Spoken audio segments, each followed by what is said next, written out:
Three little pigs went out to build their homes. The first pig made his house from soft bushes because it was easy.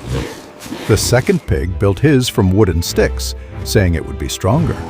But the third pig worked hard and made his house from bricks. Then came the big bad wolf.